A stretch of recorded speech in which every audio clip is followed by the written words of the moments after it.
Hello, everybody out there in the internet. Welcome to aimless E3 discussion about EA's EA Play conference. I'm Chris Adams, TKKNMSTR, joined by RPG Maniac 05 and Trioptical. So we're gonna talk about some stuff, and then Trioptical's gonna talk about the rest of the stuff. Because no one really cares about EA. That's not true. Okay. It was not a great show. It was very... They leaned heavily on like influencers, basically YouTubers, and like fan content creators, and so it felt sort of awkward, very awkward at points. And I understand like teleprompters sometimes failed, and like non-pros were like, "Oh no, I don't know what to do in this case now," and it just got very crazy. Yeah, and then. The good thing was, like, they learned from last year of, like, we're not going to show anything that's in pre-production or, like, not finished or a work in progress. And here are actual, games with gameplay and release dates and stuff that are, like, not just wireframe models and concept art. People talking potential. Yeah. Though I would have liked to have seen that visual Star Wars game. But, hey, there's always next year. So, yeah. Anywho, won't happen. So RPG didn't actually see any of it, so that's the thing. Reasoned. And then I cherry picked the stuff I watched because I was like, well, what was there? And I was like, oh, well, I'm not gonna watch any of that EA Sports crap, so F that crap. And I was like, oh, Need for Speed, it looks alright. I mean, I did thoroughly enjoy when they like took down a car, and I was like, Burnout 3, take down. But then I was like, wait a minute, this is like. There's more going on here than just a race. Okay, this is like you're doing stuff, and there's like cars pursuing you, and you're trying to break into another trailer, and it's like, whoa, Need for Speed, your racing game, stop being Fast and the Furious the game, because that's the thing with Need for Speed. It's like, every time you think, okay, well, they know what they're doing, this, nowhere to go but up. The next one comes out, and it's like, no, that's not what I wanted. It's like, every time they try to do, like, a game around a narrative and characters and story, it's like, dude, it's a racing game with cars. Just stick to the formula. Don't... And then it's like, no, you get, like, these weird, not, like, yeah, like, these weird quasi-Fast in the film, like, not as good, and it's just like, just...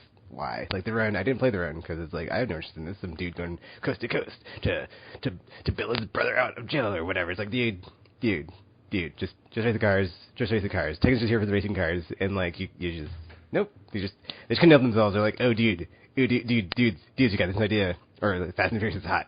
You know what you do? Make a game with stuff like that, and it's like, just, yeah. It's like, whatever, man, whatever. It's like, I was super pumped, because I was like, ooh, that takedown looks cool, but then I was like, okay, this is a lot going on, and they stole the car, and then, like, you're escaping. I mean, that's kind of cool, but then it's like where, like where's this going to go? Like where does the escalation end? It's just, like, it's like I just want to race the cars. I mean, there's car racing in there, I'm sure, but it's like there's more than that. Maybe I just want to race the cars. I'm sorry, that's my personal problem. It's like, I just want to race the cars, but they're like, no, you're gonna steal cars, and then you're gonna, like, escape from cops, and then you're gonna take down other cars, and the whole chase sequence and action scene. It's like, and it's like, whoa, Need for Speed, Go Studios. Whoa. I just want the cars. Okay, that's all I'll say about Need for Speed Payback. I mean, it looks good and everything. Like I said, I just want to race cars, but like the Need for Speed that we just got is like, just nighttime all the time, and I mean, whatever you want to say about that, and the liquidy awesomeness of Frostbite in the rain, and yeah, racing cars. It was a great fun time.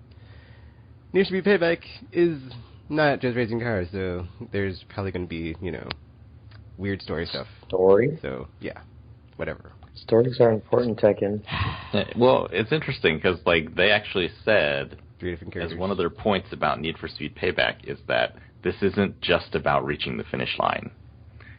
And I thought it was, well, I think it's a really interesting direction. I think it's sort of smart because, over time, like, Need for Speed games have become more and more open world. And then, there's other arcade racers that people gravitate more towards. Like, Need for Speed is not, it was sort of on its way up again. Really? Yeah, like Forza Horizon 3, I think, is the one that everyone thinks about when they think of arcade racers. A lot of them have died, and Need for Speed is sort of like, it was king, and then it fell, and there was like a long period of time when people thought Need for Speed is like very old hat, and they went through that period where they're like, we're just going to try everything and make them all different subtitles so people know that they're different, but we're just going to try everything and see which one sticks. And in the end, I think it was like cops and racers chasing type stuff stuck. Yeah. Open world stuck. Most wanted thing. Yeah, and then, at this point, I think... Okay, I guess... Well, after hearing that type of I guess, like, I can give them the benefit of the doubt. They can, like, GTA 5 it, and it can just, like, be the best of every Need for Speed ever, and they can, like, refine it and have it be awesome. But it's like, I have my doubts just because, previous history would show. That's not usually what happens with Need for Speed. Well, it's hard to say. I mean, if they go really in that direction where it's like, it's not about reaching the finish line, the game it's about car action, which is really like Fast and Furious. It started out as sort of this story about like street racers, right? And like cops trying to catch street racers by going undercover and all this stuff. And then it became a very crazy sort of, what the F is going on? They're still driving around in the cars, but it's all like, there is no finish line. It's about what can you do with the speeding vehicle? How can we dump ourselves? And you've never seen it before. So then now there's like we've tanks had and a torpedoes. car jump from a building to another building, ... Or have a car action sequence where cars weigh down a freight plane on a very long runway that never ends, ... Yeah. Make it rain cars at one point. Submarines, they've had everything. But I think, that's what they're looking at now. They're thinking, all right, well, this is one aspect, I think. Like, they're looking at it where it's like, okay, there are other racing games. How do we stand apart with what we have and what we know is popular? Like, I think maybe they're looking at it and saying, people don't necessarily like winning races. They just want to go fast. This is true. Like Sonic. And so the other aspect that I've been sort of hinting at here is there feels like there was EA is thinking that story is how they make their games like must-haves. Oh, they did have that whole spiel about that too in their conference. About I do love stories in games when they're not awful. So. They're not awful. Because when your game is about racing in like races and like getting to the finish line, you get stories like in the recent Need for Speed, which that game was fun. But if you think about what was the story about? It was very like, oh yeah, we're having fun, we're driving around the street. Yeah, we're all street and talking street and. It's about like, having the need about what it is. It's not interesting at all. And so, how do you make a Need for Speed story if it has to be about racing? You outsource it to Telltale. That's what you do. Or BioWare. That game be about racing, or would that gameplay be about racing? Hey, I'm just saying, dude. Want a sweet story? Hire some writers. I mean, they could just have Telltale do like the story scenario portions, and then they could still handle like the gameplay stuff. But I guess like thinking more about it, like I guess that would kind of work if they do like a every other game is like one's racing based, one's racing action with story elements. So I guess we'll see. I'll give it the benefit of the doubt, but I don't think something like this actually really exists. I could be wrong, but yeah, I don't think something like this exists where it's like, yes, it's about driving cars. Gameplay-wise, it's about driving cars fast, but then plot-wise, it doesn't have to be about. It doesn't have to be about racing. You can do other things. And I really Driver, felt like maybe. No, Driver was Undercover. never racing though. Really, point. just like actually, Driver is probably, or like the later Drivers are a good example, I think. Maybe one of the driving games that weren't necessarily about racing. I don't know. throughout most of this conference, I was sitting there thinking, like, is this like a Sony influence? Because if you think about it, Sony and PlayStation are the only brand that's all about story right now, as far as like the big AAA ones, making these like high production value single player type campaign type games. Horizon Zero Dawn. Alright. It was really interesting because there was a quote recently from Phil Spencer saying like single player games are great, but they don't make the impact that they used to, and so people took that as him saying, yeah, they're talking about shifting more towards like service type games and like these huge like Destiny type games Like essentially. Destiny, yeah. And then I saw this and I was like, Need for Speed Payback is like a story Need for Speed, and like Madden 18 has a story mode, and like FIFA 18 has the journey, and that's coming back, and it's just like, yeah. Well, I guess they do have 3 protagonists as well, so it could be, each one has like a different, whatchamacallit, car discipline of racing or something, or driving, so we'll see. Like one's a drag racer, one's an actual like racer, the other one just likes crashing cars. It's like demolition derby time. Okay. Take out. Now for something completely different. Like, Yeah, my only highlights besides Need for Speed was that just the point that they made during the Battlefront 2 presentation that like all future DLC will be free, because it's like, to me, like the fracturing, we talked about like the whole cake and like the the contents of the food. Whatever. If you've heard it, you've heard it. If not, I'm not going to go over it again. But basically, some games, it's like, let's tier our releases, like Injustice 2 and Far Cry. But basically every Ubisoft game, where it's like, you have the Gold Edition, you have the Normal Edition, you have the whatever edition, and there's like 3 different versions of the effing game. And it's like, whoa, dude, what comes in the game? And like, you don't know what comes in the game. And then there's some games with the Season Pass, and it's like, what's in the Season Pass? You know what's in the Season Pass. And it's like, whoa, well, you might not even get what's in the Season Pass. Assassin's Creed, that one I can't think about right now because they're so effing many. And then you have games like effing Battlefront 2, where it's like, you know what, just buy the game, and you'll get the rest of the future content for free. And I just want that to be the standard and the model for all games, because I'm sick of effing the way that we have it now, of like, you have either 3 versions of the game, or a Season Pass, or, the game comes out, and it's like, oh, by the way, here's some DLC. You don't have to buy it, but hey, it's got some cool stuff you might want to like. Nier, I'm talking about you, because I want to play that DLC, but I haven't bought it, because, like, I don't really want to spend any more money on the game, sorry, And yeah, it's like, you don't like getting your cake in slices? Exactly. Like it's like, I just want the whole cake.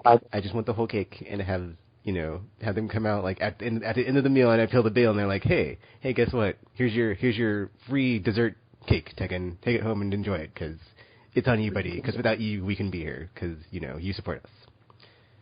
But yeah, that's just my spiel on the whole Battlefront 2 thing, because like, they really effed us on the first one, and I was like, F these guys. DICE, EA, go after yourselves. And then, they did that, and I was like, that kind of makes up for it. But then I'm like, well, they did really, really F us, though. So I'm like, not day one. I'll just wait for, like, a flash sale, $20. I can wait a whole year, even, because, I've got enough effing games. So it's like, you know what? Backlog. I'll just rely on that for the price to go down, and, sure, there's a story, but I'm pretty sure it's not going to, like, be lighting the world on fire of, like, oh, man, that Inferno Squad, blah, blah, blah story. It's like, dude, there's so many Star Wars story games where it's like, fan service. It's like, I'm pretty sure it's not going to be up on the list of like, oh, that was so amazing. Oh, plain as it. Yeah, that's the other thing. Plans of the Imperials, like, in the darkest timeline we live in, not the side I want to be on. Just saying. So that's my piece on Battlefront 2. Yeah, the DLC all being free was a big deal. And then lastly, just a layout looks pretty cool. But then it's weird because it's like, co-op.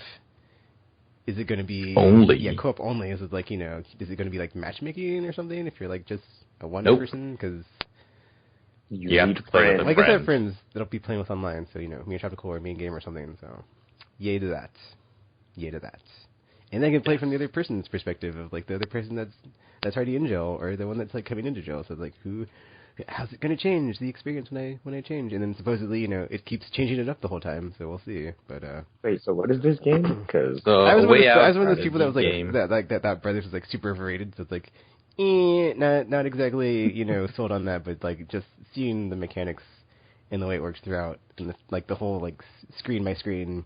I just think that's super cool. Is like it reminds me of that one part in Heavy Rain where like you're trying to like outrun the cops and the cops are under you and it's like, oh man, it's like so much tension. It's like it's a really good detention device, and like the whole like in prison, escaping prison, and like trying to like stay out. It's like I could see that being very just suspense. Like they're onto us for Trioptical. I can't hold it. It's just like it's gonna be really cool. What is happening right now?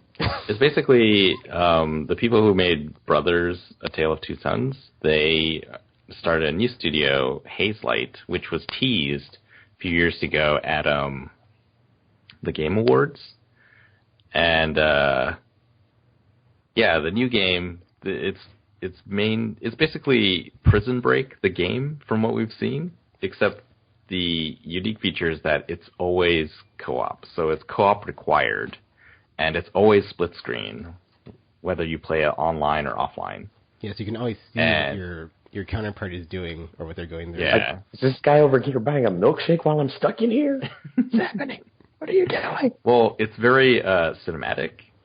Well, yeah, it's interesting. Like, it looks like the experience of playing Heavy Rain or one of the Quantic Dream games, except that the creator has said that it's not going to be like playing Heavy Rain. You'll feel like you have more control, I guess, than those games feel like, and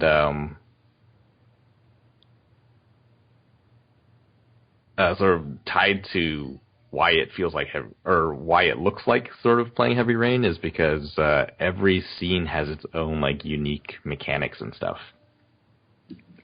So you won't be doing like the same things in all the scenes like a traditional split screen game. It's just going to be very context sensitive according to the story.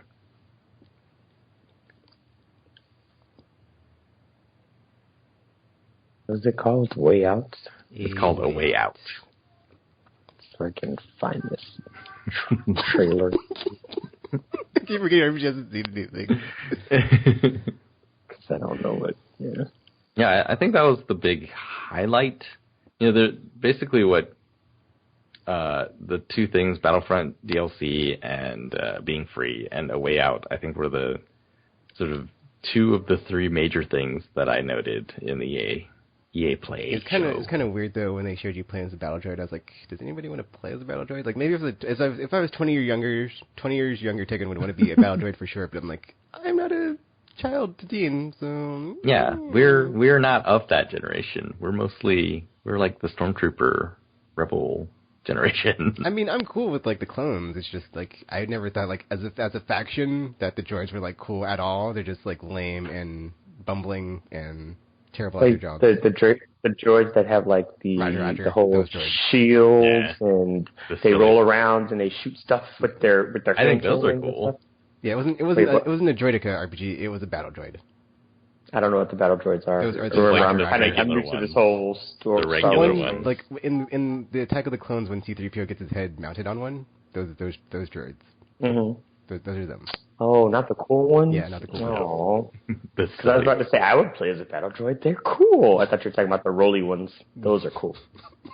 They like get to play with those. They roll. Maybe you will, actually. That would be interesting. Shield. Yeah.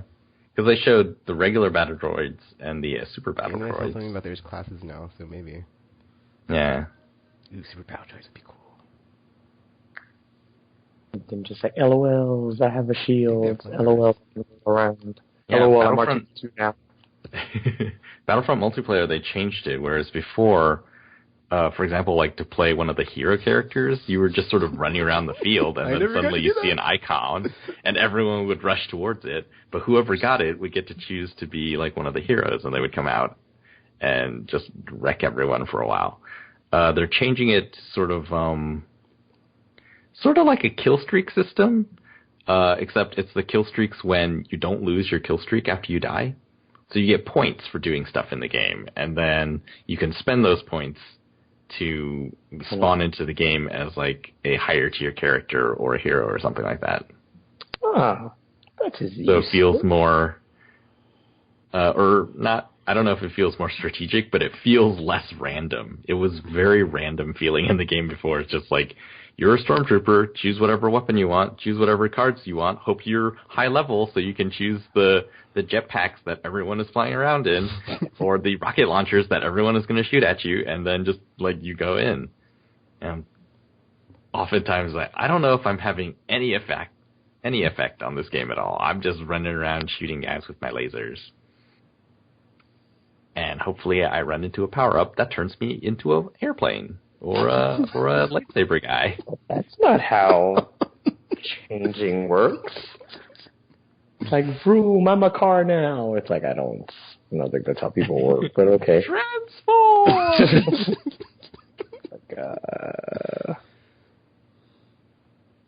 Yeah, those two. Well, the third one I thought, and I mentioned it already, it's sort of like, it seems like they're doing more story things. And for me, when I saw Madden 18 is doing a story mode, I thought... I saw that too, Trioptical. What's it called? Long Shot? Yeah. Madden 18 story mode is called Long Shot, and I was like, holy cow, now I want a Madden game. This is pretty crazy. Apparently they've been working on this for 4 years. What? That's insane. It's a lot of, like, you watch it and with the sound off, and you would think that they were filming Uncharted. Like, that's the techniques, apparently, that they use to make this. Yeah. Oh, okay. That explains it. And it's got, people who have been in, just like big name actors and stuff are in this. Man, I hope it's standalone, like that one, the boxing one, because I do not want to buy a Madden game just to get story mode. You know that they're going to force you to buy all of it. But anyways, yeah, it's really interesting. This wasn't in the press conference itself, but in the post show they were talking about how long it took them, how many people wanted to be a part of it, and how it's not going to be like other story modes in sports games. Like, a lot of sports games story modes are basically, there's a cutscene, and then you just play the regular, sports game as it is without the story mode. So apparently, the journey, there's cutscenes, and then there's a few dialogue choices, and then you're just playing FIFA basically, except you're only one character. This one, they didn't release too much, but they said people will be surprised how much stuff there is off the field. In fact, the entire story mode doesn't take place in the NFL. The whole story is about getting to the NFL, and it has multiple branching endings apparently. So the disappointment of not making it. Yeah.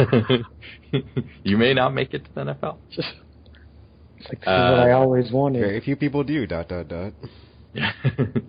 It's the first game, or first Madden game on Frostbite, and they say this is why we're able to do this now, and it sounds really interesting for a Madden game, or just in general for any sports game. There's actually been a lot of sports game story modes. This is not that new. In fact, FIFA 17 last year had it. It's been a lot of NBA games with it, ballers and stuff. Yeah, and even before that, 989 Studios, all of their NBA games and stuff, there were story modes in a lot of those NBA games. There were? Yeah, apparently. It was called PS1 The Life. Oh yeah. I haven't tried them yet. I bought them during that crazy PS2 spending or buying spree or whatever. And I was like, oh yeah, these have story modes. I'm going to check these out. And so I think I got all 3 volumes of The Life.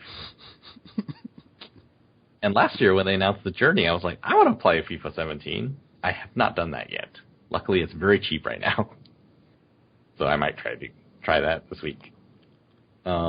Yeah, Madden 18 story mode. I thought that was pretty significant. That was the most jarring one, where I was like, maybe this is some companies are saying, no, story is not important anymore, and other companies are like, story is really important. I mean, Madden is the same game every year, but if you put a different story in every Madden, then people won't, like, trade in their Maddens every year. It's like how people buy Blu-rays and then watch the movie once. Who watches movies multiple times? Whoa, poor RPG. I watch some movies like at least once a year because it's like, you know, I gotta do it to sustain my soul sometimes, especially in the Darkest Timeline. Just saying, so you know. The Darkest Timeline. It's like this seems like a Miyazaki moment.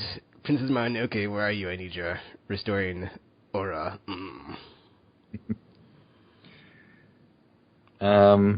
Well, so I'm going to run through a few of the smaller things, or less important things I felt that were missed here. Battlefield 1 is getting new expansions and stuff, basically assuring the Battlefield 1 community, hey, we're making stuff. And this was one of those segments where it was like a lot about community and a lot about the crazy stuff that happens in Battlefield 1 and how much fun people are having. They announced something called SEED, Search for Extraordinary Experiences Division.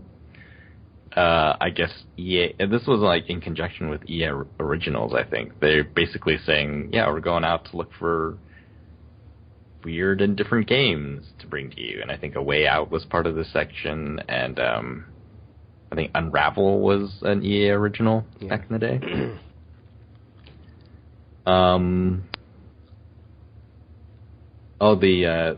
They talked about like the cartooning part in Need for Speed Payback. Apparently it's something they're calling relics. And this is in which Need for Speed game was it? Or no, it was in The Crew. The Crew had something like this. So there's like old busted up scrap car chassis out in the world, and when you find them, like, these are the only cars that you can turn into supercars in Need for Speed Payback. So you, like, bring them home and refurbish them and, like, customize them and stuff and do whatever. NBA Live 18 was revealed. Live's been gone for a while. Yeah. I saw that, I was like, whoa, NBA Live's back. They debuted something called The One, is what they wanted to call it.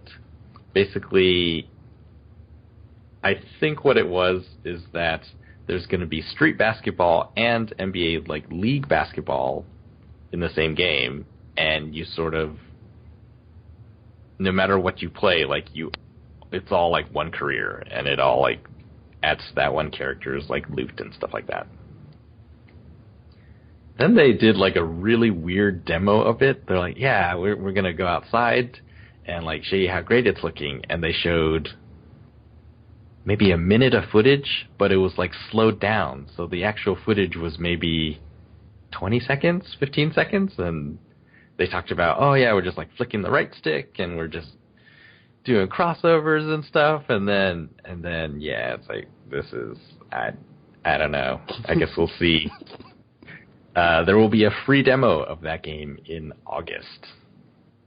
Could be pretty funny, because the last time they did that free demo thing with the Elite, that's why there's no Elite.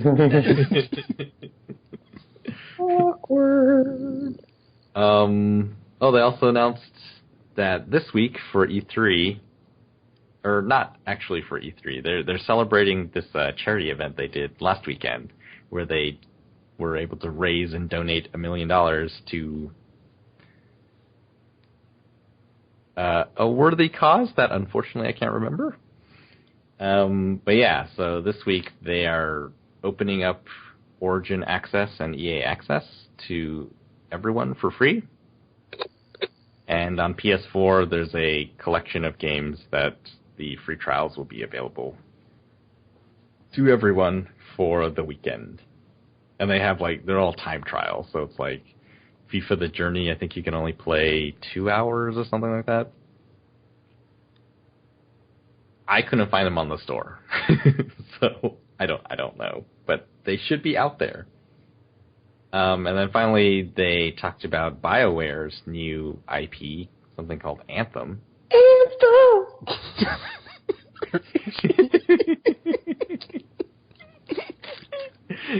But it was only a tease because Oh. apparently they wanted to hold it for the Microsoft press conference, which is, well, at that time it seemed like a big get for Microsoft because EA was talking a lot about, oh yeah, Project Scorpio is gonna let us do crazy things. Here's the thing from BioWare, and find out more tomorrow at Xbox. Actually, it was more of, Sony's already paid Activision and Bungie for their Destiny stuff, so, we only did the other thing of all this money laying around because we couldn't get Bungie. Oh, EA, BioWare, you've got that thing that's like Destiny? Cool. Let's make a deal. Here's your money hat. Well, we don't know if There's a there's going to be money any deal yet, because as there's probably we'll a talk about deal. later, there was But nothing. it's not exclusive, Oh, though, yeah, so I mean... Yeah. Okay, good point. I mean, maybe just just showing it, world premiere first Yeah. at our show. There might be a deal, because one thing that happened this month was FIFA 18 was announced, right? And in years past, FIFA has, it's all been Microsoft branding, and this year it's now PlayStation branding, and it's these deals generally involve marketing money, or in some cases in the past it's been money, but marketing money, that's not infinite, So if they're going to spend it all on Anthem, maybe they don't want to spend it on FIFA. And then EA was like, all right, who wants FIFA?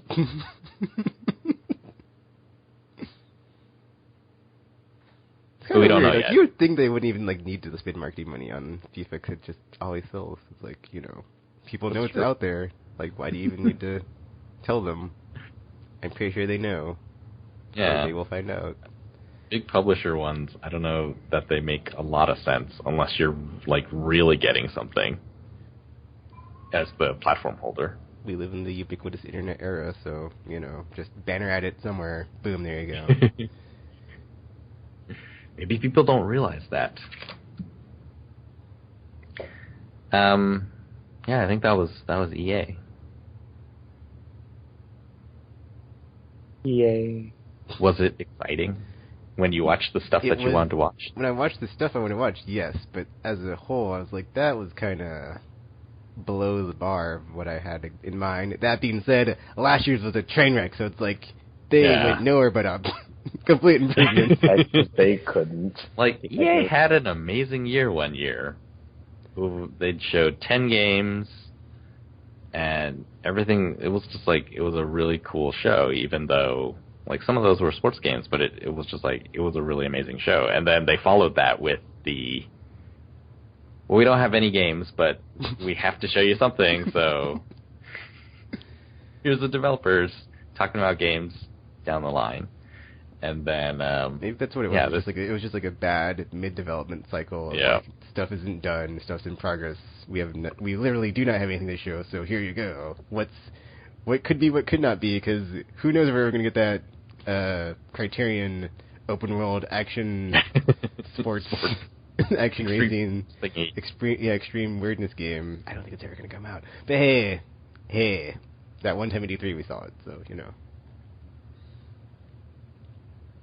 Also, shots of people over the shoulder as they're just, they're stenciling in stuff with their stylus in their concept art that they're just working on at their little station over in the EA, not Edmonton. I can't think of the one.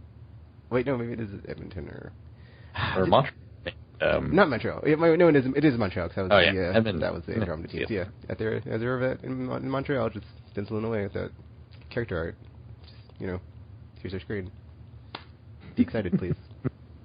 Please be excited.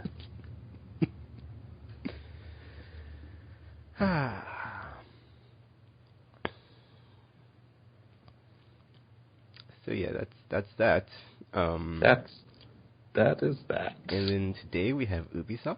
PC Gaming Show has started. I don't know if they've seen anything or if they showed anything, because I haven't had it open on my screen, so I'm about to jump into that. And then we got Sony closing it out, and it's dude, after the low bar that's been set, we'll get to that later, ... Yeah. Touchdown is all I'm going to say about that. And then a touchdown dance. I mean, I'm going to be doing the touchdown dance, but, that's just me, so. I cannot wait. I'm actually hyped for it now. It's I'm not going to say what I was going to say. But yeah, stuff and stuff. So yeah, this is Aimless's EA Play 2017 E3 press conference discussion, and we'll be back later on talking about other stuff and stuff that's gone down in E3. So to come back later, and until then, or until you see or hear us again, Amos Malva Z, E3 2017. Woo! And we're now sign off.